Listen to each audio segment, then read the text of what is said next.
Renúncia, primeira parte, capítulo 6, Novos rumos.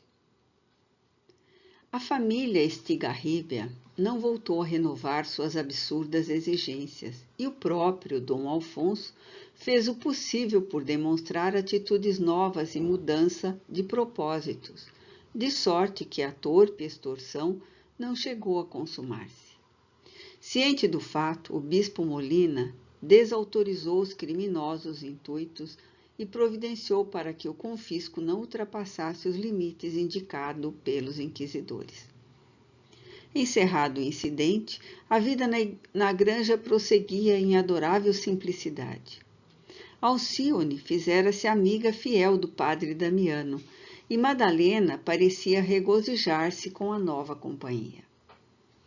O eclesiástico revelava ideias diferentes de sua época.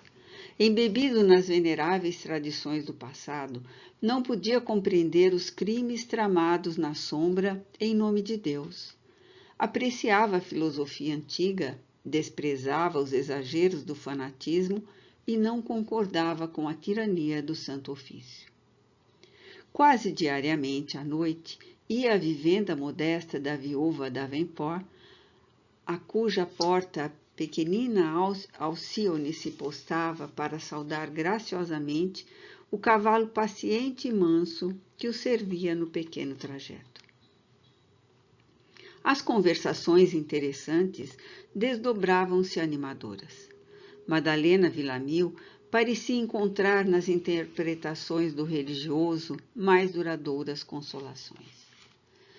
Padre Damiano, dizia, a Igreja parece despreocupar-se de nossas amarguras. Em toda parte, preponderam as injunções políticas, ao passo que Jesus foi bem claro nos ensinamentos relativos ao seu reino, que ainda não é deste mundo.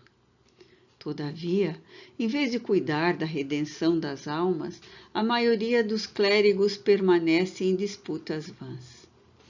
Vivemos uma época de trevas espessas. A Inquisição é muito mais poderosa que os reis sem coração. A que atribuir tais desmandos? Não considerais que temos sido escravos antes de devotos? Sim, minha filha, esclarecia o amigo com a sua madura experiência da vida. Tuas observações são justas. Deus cria a vida, não o cativeiro. Entretanto, esses clamorosos desvios são das instituições humanas. Os padres ambiciosos de poder temporal constituem fileira quase interminável nos tempos atuais, mas não poderão nunca destruir o cristianismo na sua essência eterna, divina. A misericórdia de Deus lhes tolera os insultos, mas há de chegar o tempo de se restabelecer a verdade. Sou de opinião que todas as iniquidades da terra são impotentes para aniquilar uma centelha de nossa fé. A última frase despertou em Madalena pensamentos novos. Num belo minuto de meditação, esquecia as vicissitudes da terra e as angústias do tempo para alcandorar-se nos sublimes problemas da alma. A fé obtemperou. Como adquiri-la, padre? De mim a entendo como um estado superior conseguido na oração. Tudo tenho feito por encontrar alívio e refúgio na confiança em Deus. No entanto, sinto-me bem longe da paz íntima que tanto ambiciono. O eclesiástico lançou-lhe um olhar significativo, como a dizer que lhe era impossível resolver definitivamente a questão, e explicou. Não podemos criar os valores da fé enquanto nos sobeje a inquietação, e acredito que nossas relações com a divindade devem ser as mais simples possíveis. Quanto a mim, considero que cada dia é uma oportunidade renovada para o labor de nossa redenção. Resumo as minhas preces à vigília da manhã, na qual procuro a inspiração do Evangelho ou dos livros que nos suscitam desejos de perfeita união com o Cristo, e ao louvor da noite, quando busco examinar os ensejos de serviço ou testemunhos que o Senhor me facultou. Ela não compreendeu a contento e interrogou: mas como? Toda a leitura edificante derivou da providência por intermédio dos seus mensageiros em nosso socorro. Com as suas advertências e conceitos sábios e preciosos, faço a vigília matinal e à noite, rendo graças ao Pai, em consciência pelos favores que me foram dispensados. Na vigília estabeleço propósitos redentores, e no exame da noite julgo-me a mim mesmo, para verificar onde se cristalizaram minhas maiores fraquezas, a fim de emendá-las no dia imediato. O mundo, a meus olhos, é uma vasta oficina, onde poderemos consertar muita coisa, mas reconhecendo que os primeiros reparos são intrínsecos a nós mesmos. Grandemente interessada, a suposta viúva de Cirilo insistiu: se dais tanto valor ao esforço espiritual da manhã e às meditações da noite, como encarar o dia? Creio que entre a vigília e o louvor está o trabalho que o Senhor nos deferiu. O dia constitui o ensejo de concretizar as intenções que a matinal vigília nos sugere e que à noite balanceamos. O reduzido auditório, isto é, Madalena, Alcione e Dolores, bebiam-lhe os conceitos com profunda atenção. A serva, talvez impressionada pelas suas definições de trabalho, indagou: Padre Damiano, como proceder então nos dias em que as circunstâncias nos impeçam de trabalhar? Estaremos fugindo ao ensejo que Deus nos concedeu? O religioso compreendeu o móvel da pergunta e tentou explicar. Acreditas, então, que só aos braços foram conferidas as atribuições de serviço? Os ouvidos trabalham quando ouvem, os pés quando caminham, a língua esforça-se e a inteligência atua. Quando cessam as possibilidades de ação no exterior, há no íntimo da criatura todo um mundo a desbravar. Chego a refletir que, às vezes, a enfermidade atormenta a criatura para que ela se volte para dentro de si e aproveite a oportunidade no esforço laborioso de sua renovação. Para a filha de Dom Inácio, aquelas conclusões sobre a prece eram novas e surpreendentes. Tal como acontecia em todas as esferas religiosas do seu tempo, supunha que orar equivalia a pedir. As cerimônias da igreja, quase sempre, resumiam-se em longas súplicas apenas. Os livros devocionais englobavam rogativas da primeira à última página. Os ex-votos, as procissões, os sermões públicos representavam pedidos insistentes. Por isso mesmo a viúva inquiriu com certa indecisão: Vossos esclarecimentos quanto à oração me surpreendem. Contudo, necessito expor minhas dúvidas mais íntimas. Não teria Deus concedido ao mundo a faculdade de rezar, a fim de que a alma humana aprendesse a pedir? Sempre conheci essa manifestação do sentimento como rogativa. Considero, entretanto, que, se toda a nossa atividade religiosa estivesse circunscrita aos atos precatórios, não passaríamos neste mundo de uma assembleia de mendigos. Que dizer do homem que reclamasse, de mãos postas, o manjar do céu, somente por reter o suor na semeadura do seu quintal? Poderá alguém insistir na obtenção da verdadeira paz quando ainda disputa ferro e fogo a posse de bens perecíveis? Chegará alguém à esfera dos anjos quando ainda não chegou a ser homem? Reconhecendo o interesse despertado por suas palavras, Damiano sentiu-se encorajado e continuou: Naturalmente que deveremos apelar para o céu, mas no interpretar a prece como rogativa, suponho que não devemos ir além do Pai Nosso, porque, acima de tudo, julgo que a oração deve ser um esforço para nos melhorarmos. Deus nos procura a todo momento, e o ato devocional será, então, tarefa incessante do Espírito, apagando as imperfeições para que o Pai nos encontre. Mas criaturas há que maldizem o destino, acrescentou Madalena, sumamente interessada. Como não importunar o céu quando padecemos necessidades angustiosas? Para muita gente, a terra não passa de odioso degredo e o corpo representa escuro cárcere. Não creio, só há a mendicidade em nossa alma. E no que se refere à paisagem do mundo, o próprio deserto tem a sua beleza. As estradas que pisamos estão repletas de perspectivas encantadoras.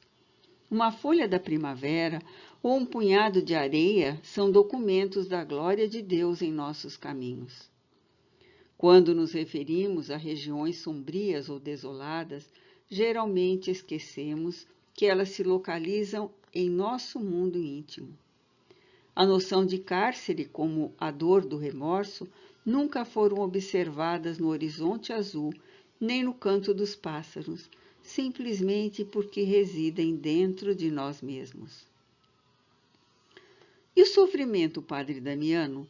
Perguntou Madalena Villamil, já tocada por aqueles altos conceitos. Que me dizeis do problema do destino e da dor?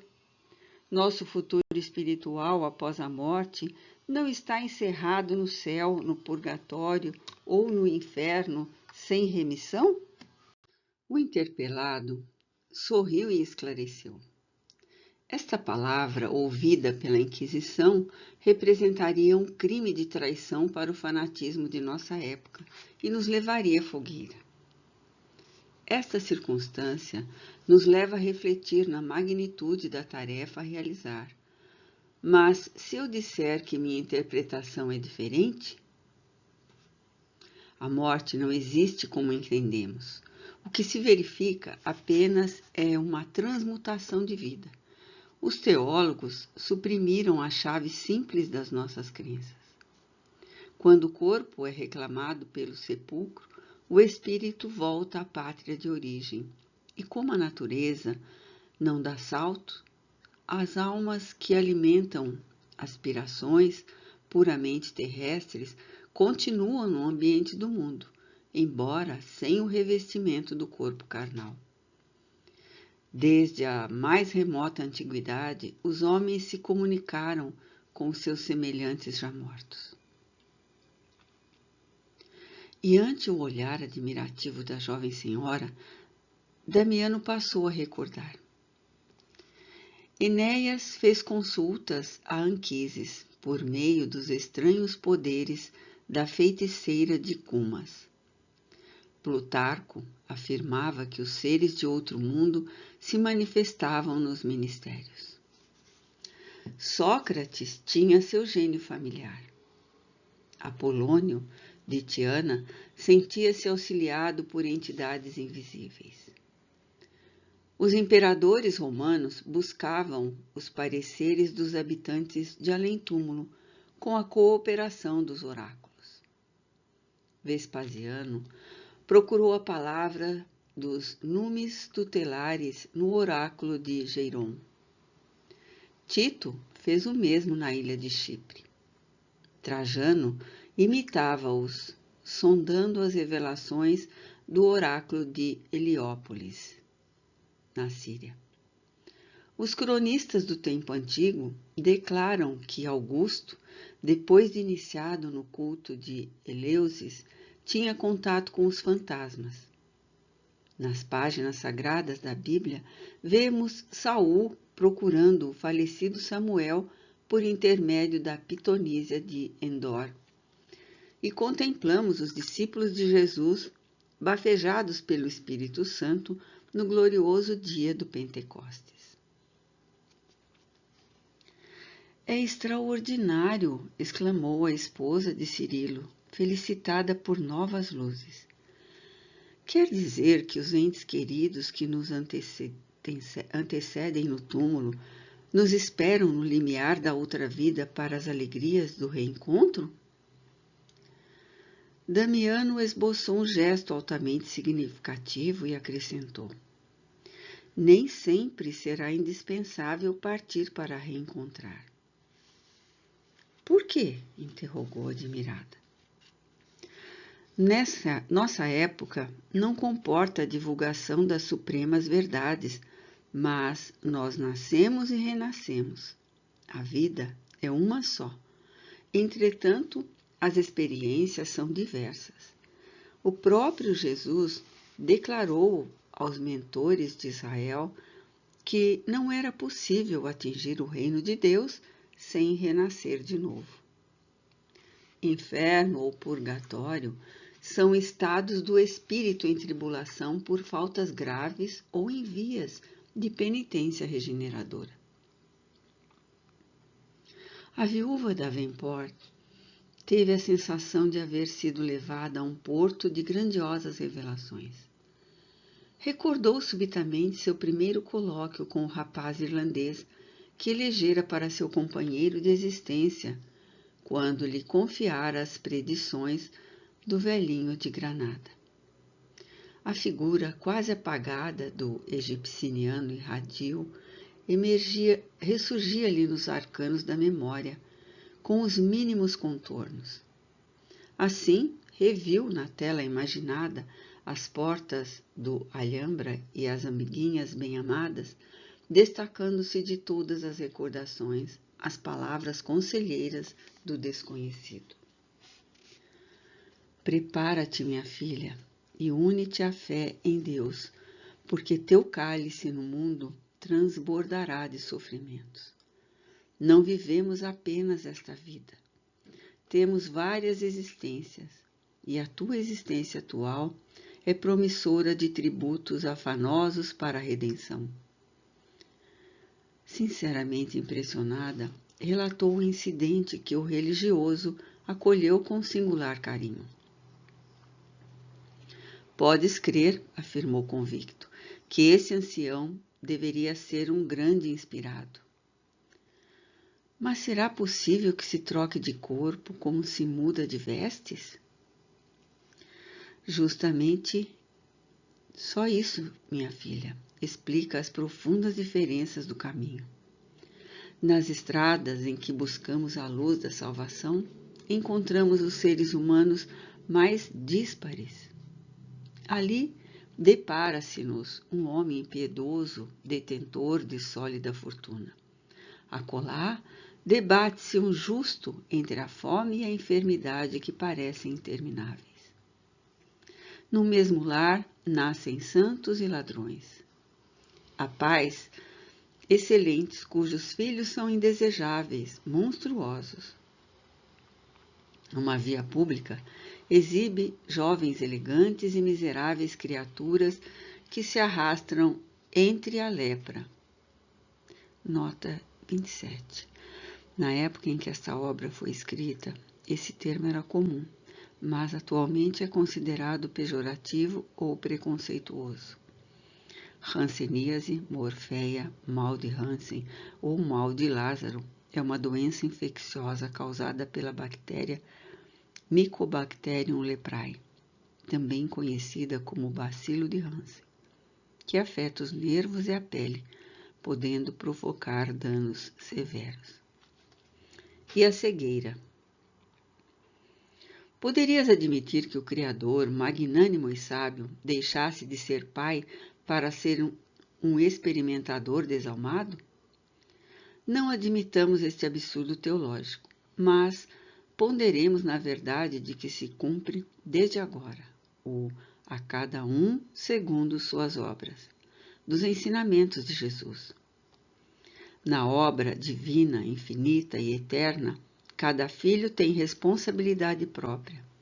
A criatura se engrandecerá ou submeter-se-á ao rebaixamento, conforme utilize as possibilidades recebidas. No caminhar de cada dia, podemos observar que os que ascendem, apesar dos dolorosos testemunhos, os que estacionam em receios inúteis, os que resgatam e os que contraem novas dívidas. Madalena Villamil, depois de apurar ainda mais as impressões próprias, considerou sensibilizada. Vossas razões me suscitaram mais vastos raciocínios. Às vezes, padre, sonho com assembleias que me forçam a decisões prejudiciais, com praças armadas e onde minha voz ordena ações cruéis. Vejo-me, então, detentora de poderes, rodeada de súditos numerosos. Em seguida, acordo exausta, com a impressão de haver regressado de uma região de reminiscências indesejáveis. Ah, sim, murmurou Damiano com um sorriso. Quem sabe a nossa permanência em Ávila constitui uma repetição de circunstâncias do passado ominoso? É possível que tenhamos tido riqueza e autoridade exercendo tirania. A casa de Deus é cheia de justiça com misericórdia. A viúva Davenport meditou alguns minutos nas provações sofridas, considerou a razoabilidade dos conceitos expendidos e concordou. É verdade, minha existência parece obedecer a esse plano de tributos expiatórios. Desde criança venho observando que nas situações decisivas sou obrigada a curvar-me às circunstâncias. Nos grandes lances, tenho a impressão de que minha vontade é anulada por misterioso poder. E és muito feliz em não desobedecer. Entretanto, padre, as mágoas são muitas e rudes. Mas, se o esforço divino de Jesus foi aureolado no Calvário, quem poderá pensar na glória celeste sem a coroa de espinhos?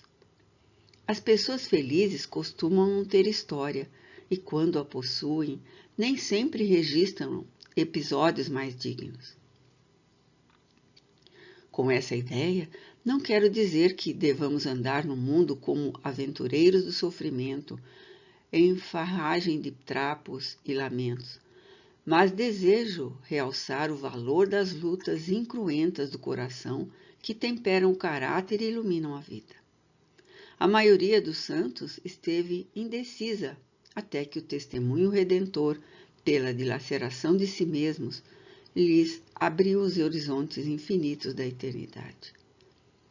Nascemos e renascemos até que possamos encontrar asas de sabedoria e de amor para os voos supremos. Vossas ideias a respeito da pluralidade de existências, disse Madalena, traduzem imensas consolações. Depois que voltei da França e já fui 2 vezes à igreja de Santo Tomás assistir aos ofícios religiosos, mas nunca poderei definir as emoções que me assaltam ao contemplar-lhes as imagens antigas.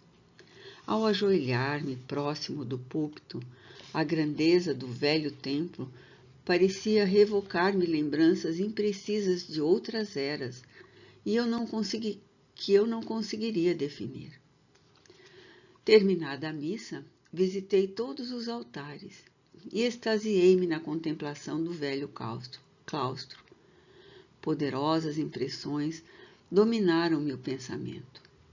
Fiquei convencida de que cada coisa ali me era familiar.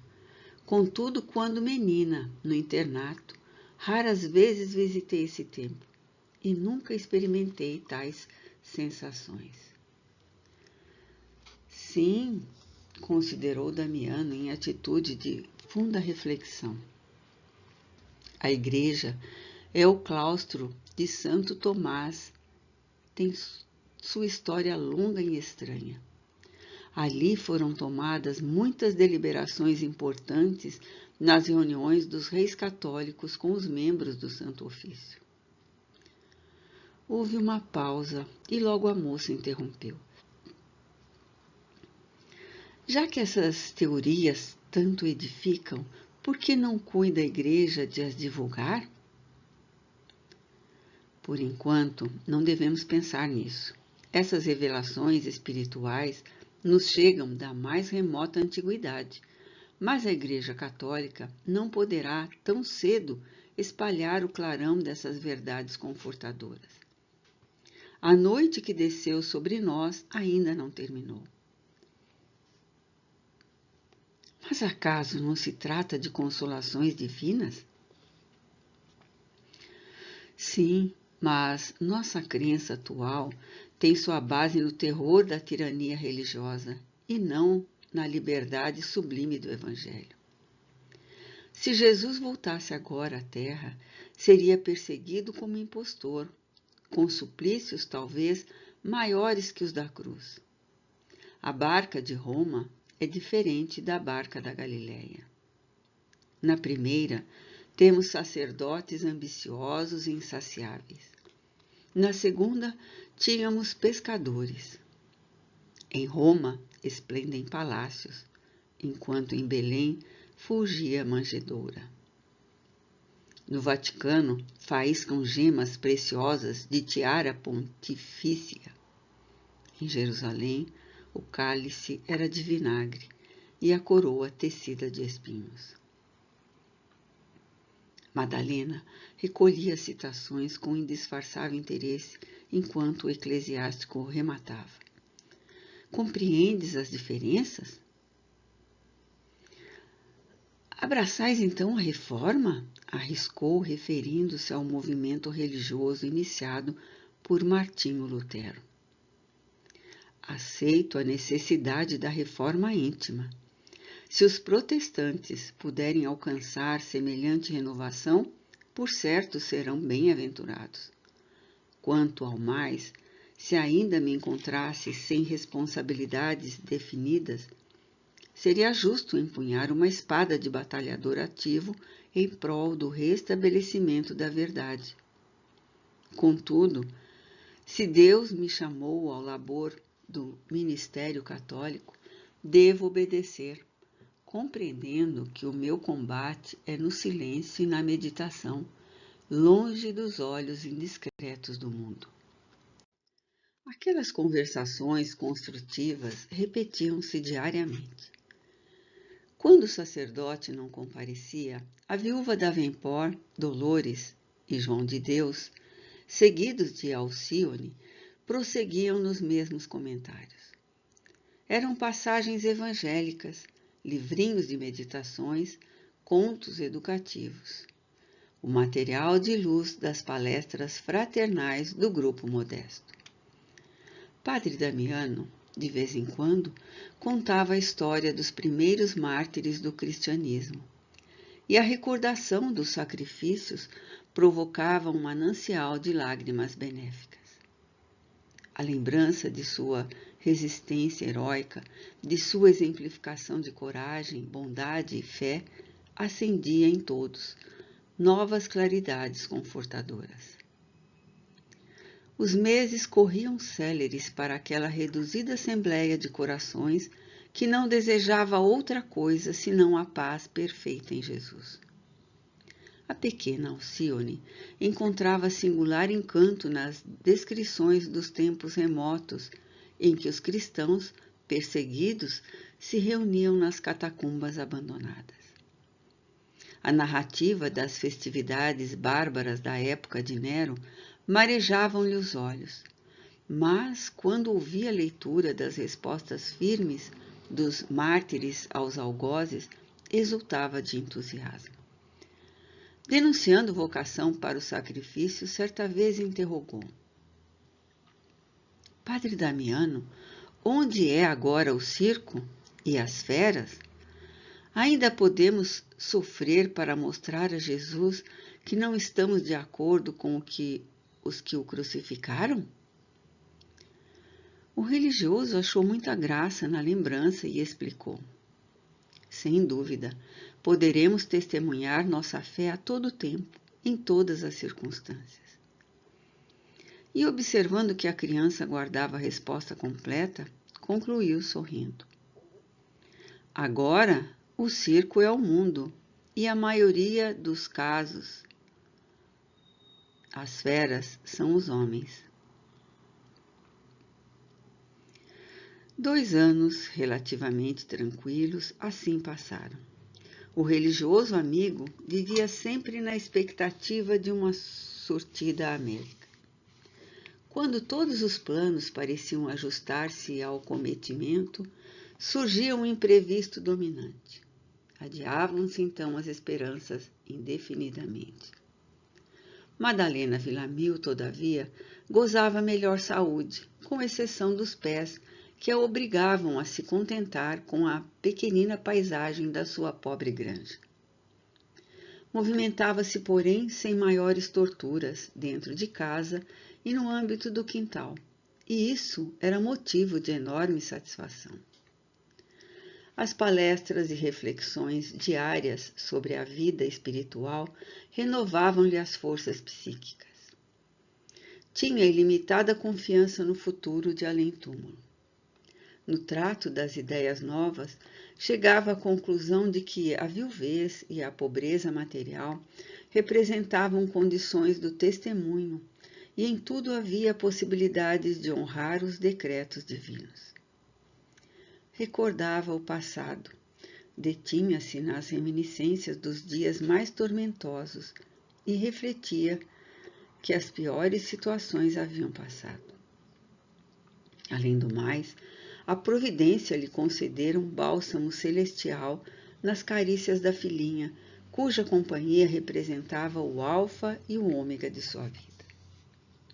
Sua fé religiosa, ao influxo dos novos conhecimentos, ganhara maravilhosos poderes de resistência. Estava certa de que encontraria novamente o esposo e os pais, quando entregasse o corpo material às sombras do túmulo. Essa crença proporcionava-lhe constante renovação de energias morais e, chegada a noite, nas horas das preces, sentia doce tranquilidade de consciência e infinita esperança a encher-lhe o ferido coração. Por essa época, verificou-se memorável evento no sítio.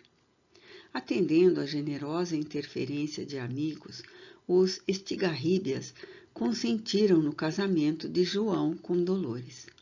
E Madalena muito se regozijou com o feito. A cerimônia, muito simples, foi celebrada na residência da noiva, pelo padre Damiano, com a presença de Dom Alfonso, que via no feito um elo a unir a fazenda poderosa à humilde chácara confinante. João de Deus, no entanto, casara-se sob condição de continuar na mesma situação de semiliberto, da qual a esposa teria de compartilhar. Dolores, todavia, ficou livre para prosseguir cooperando com a ex-senhora, como lhe aprovesse, apesar de Madalena ter agenciado outra serva indispensável aos trabalhos da horta e do pomar. A família Estigarribia, desejando talvez apagar as más impressões do passado, mandou construir uma casinha modesta para o casal, justamente na divisa da chácara, para que a senhora Villamil não ficasse afastada dos seus amigos prestimosos. Dessarte, o casamento da serva não alterou o regime doméstico de Madalena de maneira essencial. E como a interpenetração de planos constitui fenômeno inelutável no curso da vida, vejamos o que ocorria a Antero de Oviedo no plano espiritual. Em região de sombras compactas, seu espírito reparava com lágrimas de compunção a inconsciência de outrora. Azorragado pelo remorso, tinha a impressão de estar mergulhado em noite infinda, no bojo imenso de insondável abismo. 2 anos lhe pareciam 2 séculos de amargor inconcebível. De quando em quando, tentava erguer-se do abatimento que o prostrava, para logo recair em marasmo de agonias, como se não lhe fora possível sequer intentar desprender-se daquela hiena. Nota 28. Local de suplício eterno, inferno. A princípio, tinha fome e sede, mas aos poucos tais sensações cediam a padecimentos mais atrozes. As últimas impressões da morte trágica subsistiam e até se requintavam, esmagando-o, qual catadupa de indefiníveis angústias. Terrífico silêncio envolvia-o uniforme e invariável. Quando ansiava por ouvir vozes humanas, chegavam-lhe ruídos confusos de gargalhadas escarninhas, deixando-o quase convicto de estar sendo espreitado por inimigos intangíveis, que, embora igualmente mergulhados no manto de trevas espessas, zombavam de Deus e das noções santificantes da vida. Lágrimas dolorosas lavavam-lhe o rosto incessantemente. Apesar de convencido do seu despreendimento do corpo carnal, aguardava a impressão nítida de sua personalidade humana. Precito impenitente, recompunha os mínimos elos das experiências em que fracassara. A infância na Espanha, os desvelos maternais de Dona Margarida, as preciosas oportunidades perdidas, tudo o atormentava e transformava o coração em fonte de pranto inestancável. As possibilidades de Paris apareciam-lhe agora como largos caminhos que o teriam conduzido ao dever mais nobre, e, no entanto, cruel e egoisticamente desprezados. A lembrança do crime praticado com a prima, enferma e indefesa, era uma úlcera envenenada que lhe agravava a desventura. Era como se ali a tivesse recebendo a falsa notícia da morte do marido, acarinhando-a, a recém-nascida, desfeita em pranto. Depois era o moço irlandês viajando cheio de confiança nos seus préstimos fraternos e, coisa extraordinária, no pandemônio das recordações, como lhe ouvia as últimas palavras na véspera da partida. Apoado pelo remorso, voltava às ruas parisienses devastadas pela varíola corosa e, debalde, tentava regredir no tempo, a fim de corrigir o erro clamoroso. Nos pesadelos que o assediavam, revia a casa de Santo Honorato, ansioso por defender Madalena até o fim, mas, simultaneamente, a lembrança do cemitério com as aleivosas sugestões de Susana passavam-lhe no cérebro entontecido, qual nuvem de fogo. Uma zenha ao estridor de reminiscências amargas que pareciam não ter fim. A recordação do regresso à terra natal com propósitos ignóbeis e a insistência brutal por satisfazê-los com a prima, que deveria respeitar, levavam-no às raias da loucura. Federigo Isaza surgia-lhe como verdugo, de cuja influência aviltante era preciso fugir, mesmo de longe. Atemorizavam-no as reminiscências concernentes ao comércio e tráfico escravista. Revia as cenas torpes das embarcações negreiras nas raras vezes que as visitara ao largo da costa africana. E ouvia as lamentações e o praguedo dos que se viam obrigados à separação dos entes queridos. Tudo lhe aflorava a mente dolorida com prodigiosa vivacidade e nitidez. Como não conseguira entrever a verdade na terra? Que venda estranha lhe cegara os olhos? Por que não amparar a Madalena nas vicissitudes da sorte, em vez de arruinar-lhe o porvir de esposa e mãe?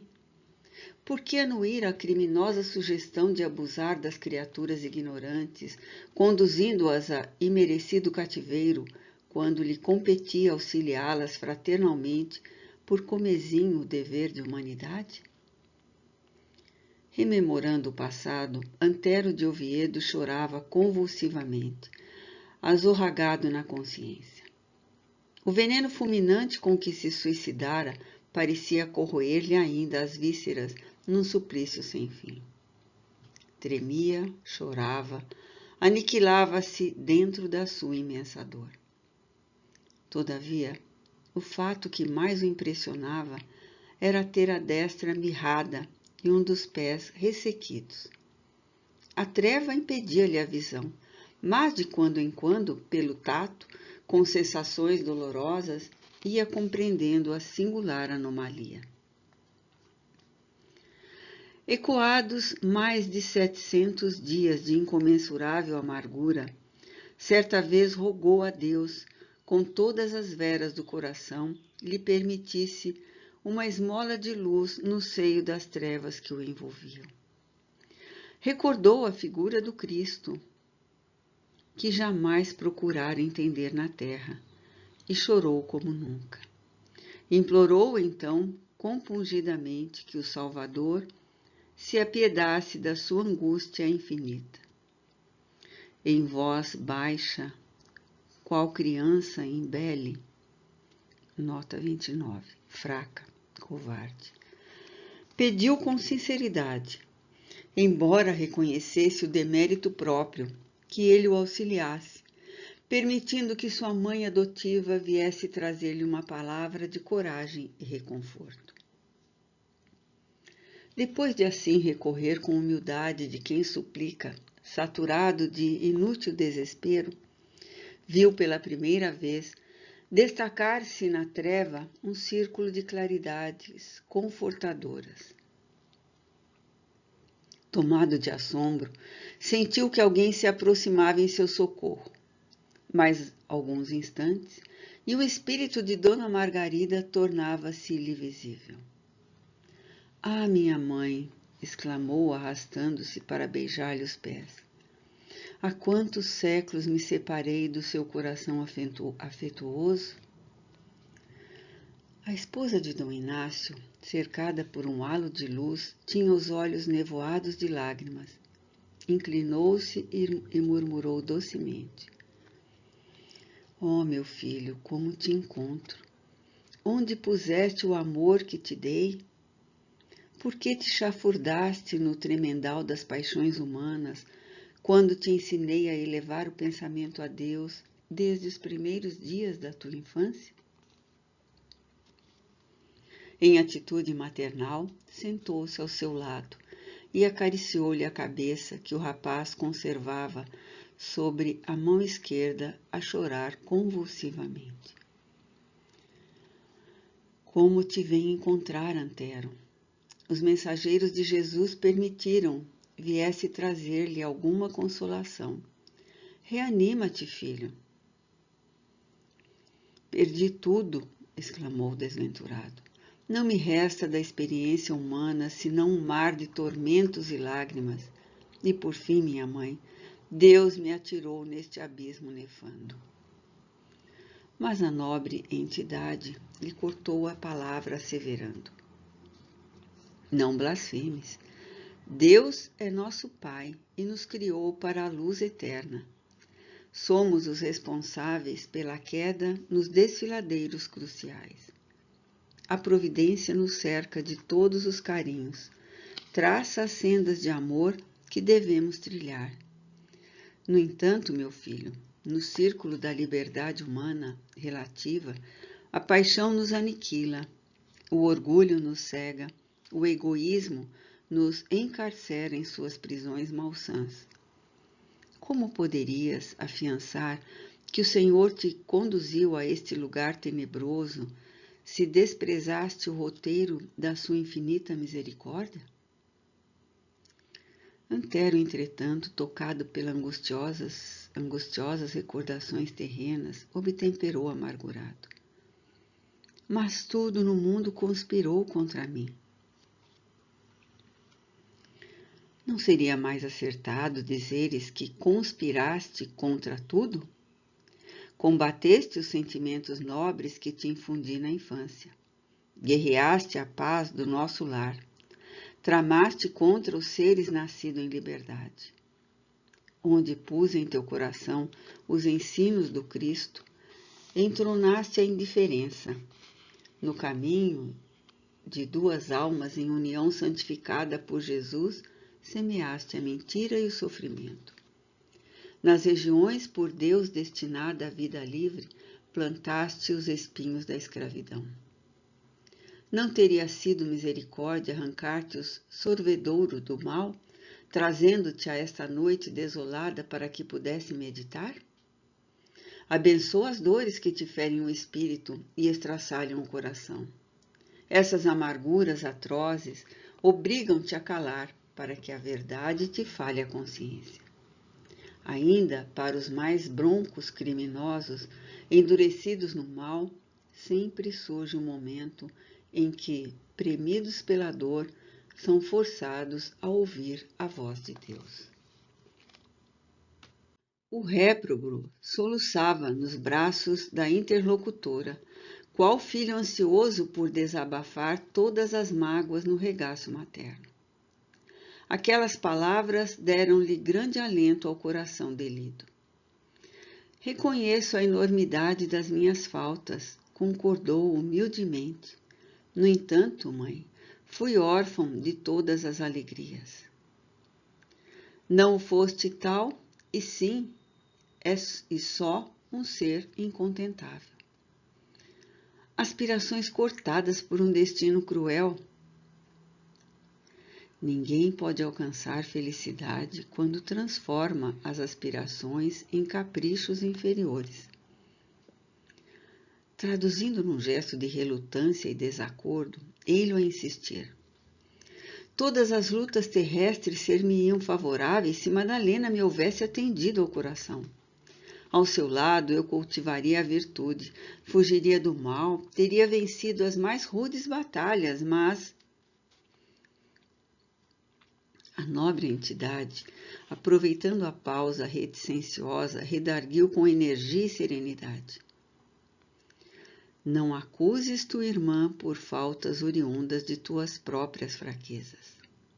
Madalena jamais te faltou com a exemplificação fraternal.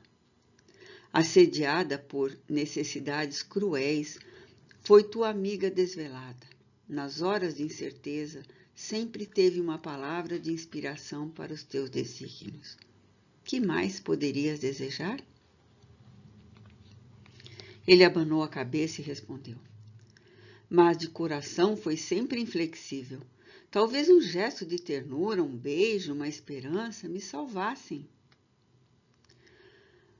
Como nunca te lembrastes de lhe oferecer o carinho com desinteresse de coração?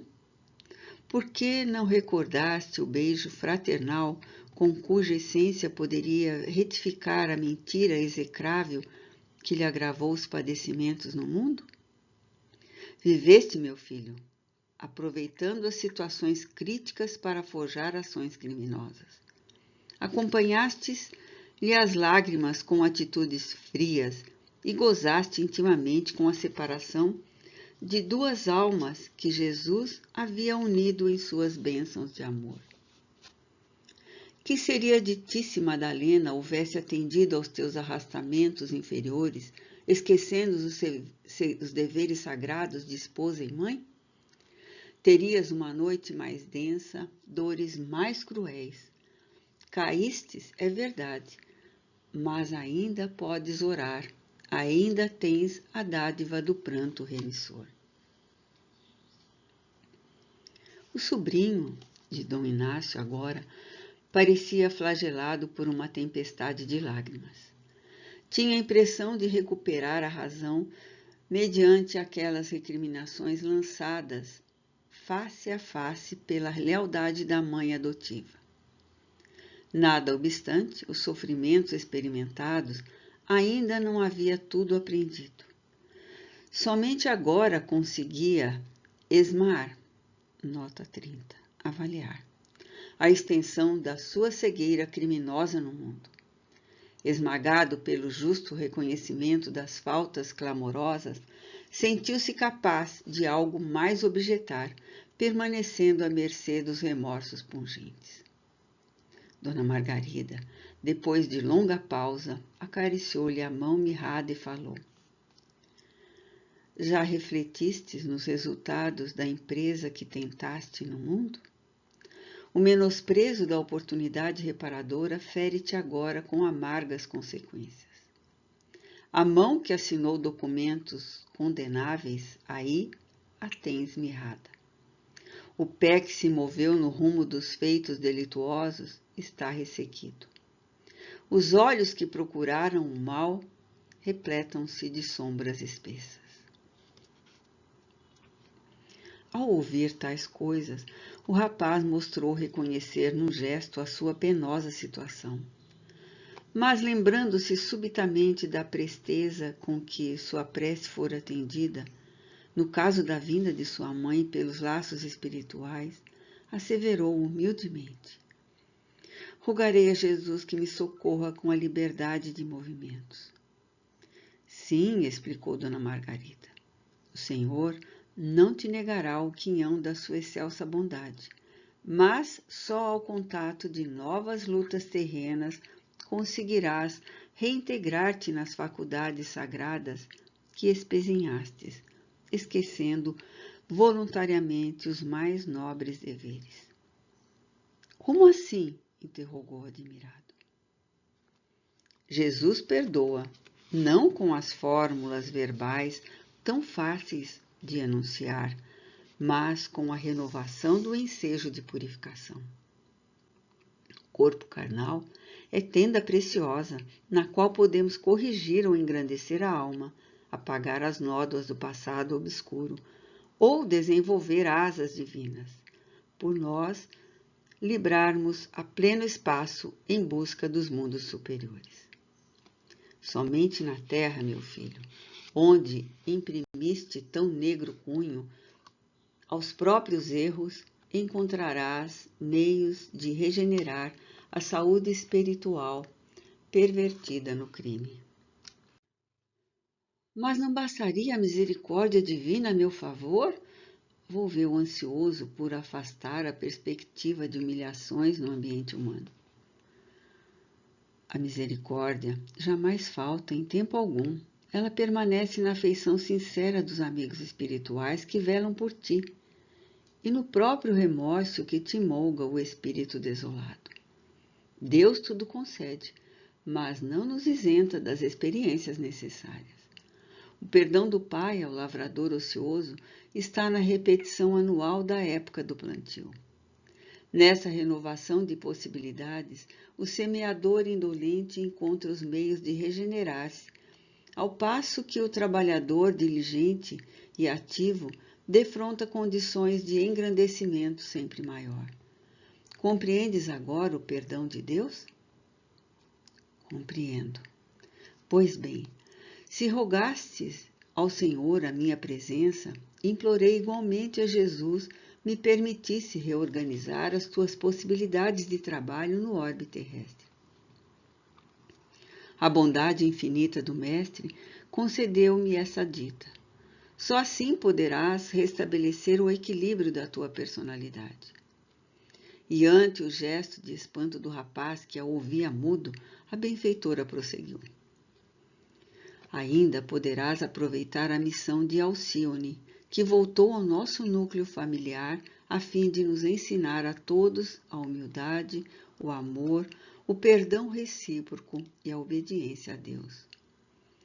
Não terás a beleza física de outros tempos, nem a liberdade plena de movimentos, mesmo porque regressarás ao mundo para um esforço de cura. Todavia, se bem souberes renunciar aos teus caprichos, ao terminar as futuras provas, estarás reintegrado na harmonia espiritual para prosseguimento de novas tarefas evolutivas, na carne ou fora dela. Jesus me concedeu a felicidade de trazer-te esta dádiva. De ti, porém, depende agora prolongar teus sofrimentos expiatórios ou assumir o compromisso de os abreviar. Antero temia as angústias da terra, mas, compreendendo a generosa intenção da venerável amiga, murmurou: aceito. Desde o momento em que se revelou absolutamente conformado, sentiu que o espírito materno sustinha nos braços fortes e acolhedores. Por quanto tempo andaram assim, os dois, através de extensas paragens sombrias? De si não o saberia dizer. Em dado instante, porém, viu-se com a benfeitora defronte de modesta vivenda cercada de arvoredo. Não teve dificuldade em identificar o teto humilde onde havia instalado Madalena. Aproximaram-se. A esposa de Cirilo entretinha-se a costurar junto da filha, que parecia muito atenta ao trabalho materno. O rapaz esboçou um gesto e teve uma exclamação de surpresa, mas logo compreendeu que ninguém dera pela sua presença naquele aposento banhado de sol. Dona Margarida tranquilizou-o com um gesto e acrescentou: vês? Ela vem lutando heroicamente e aproveita agora as contingências da pobreza material para elevar-se a Deus. O precito entrou a meditar profundamente. Daí a instantes, todavia, a graciosa Alcione, como que tocada no imo do coração, exclamou com estranho fulgor nos grandes olhos: mamãe, a senhora tem se lembrado do primo Antero? Por que perguntas? É que hoje quero pedir a Deus por ele, quando a senhora for rezar. Pois sim, disse a esposa de Cirilo comovida. Mamãe, há quanto tempo ele foi para o céu? Interrogou a linda criança na sua encantadora ingenuidade. Há pouco mais de 2 anos. Mal sabiam que Antero de Oviedo ali estava ajoelhado junto delas e desfeito em lágrimas, ao refletir que aqueles 2 anos lhe pareciam 2 longos séculos.